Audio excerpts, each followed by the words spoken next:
আরে দোকানদার ভাই আমাকে একটা মুরগি ওজন করে দেন তো। আর এই কাস্টমার বলতে লাগলো এই মুরগিটা ছোট মনে হচ্ছে, এর চেয়ে বড় একটা মুরগি দেন। তখনই দোকানদার ফ্রিজের নিচে তাকাতে দেখে তার কোনো মুরগি নেই, যেগুলো মুরগি ছিল সব বিক্রি হয়ে গেছে। তখন দোকানদার চিন্তায় পড়ে গেল এবং মনে মনে ভাবতেছে আমাকে এই মুরগিটারে ওজন বাড়াতে হবে, এর ভিতরে আমি বরফ ঢুকিয়ে দিব, তাহলে ওজনটা বেড়ে যাবে, কাস্টমার কিন্তু বুঝতে পারবে না। হ্যাঁ, এখন এই মুরগিটা ওজন করব, কাস্টমার বুঝতে পারবে না। আর এই কাস্টমার কিন্তু অনেক চালাক রয়েছে, কাস্টমার কিন্তু মনে মনে ভাবতেছে এটা তো আগের মুরগিটা, নিশ্চয়ই কোনো গড়বড় রয়েছে। তখন দোকানদার বলতে লাগলো এই মুরগিটা বড় দিয়েছে, এটা নিবেন? কাস্টমার বলতেছে এই মুরগিটা তো আমার কাছে আগের মনে হচ্ছে। তখন দোকানদার তাকে বুঝাচ্ছে আমার দোকানে অনেকগুলো মুরগি রয়েছে, এই মুরগিটা অনেক বড়, এই মুরগিটা আপনাকে দিলাম। তখন এই কাস্টমার বলতে লাগলো আমাকে আরো কয়েকটা মুরগি দেন তো।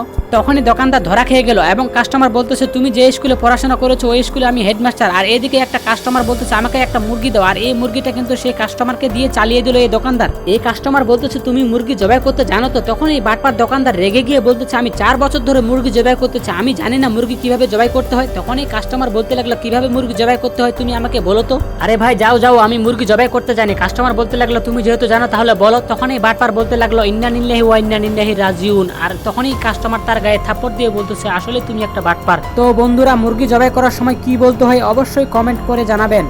আপনার মাকে ভালোবেসে থাকলে ভিডিওতে একটা লাইক করে চ্যানেলটিকে সাবস্ক্রাইব করুন।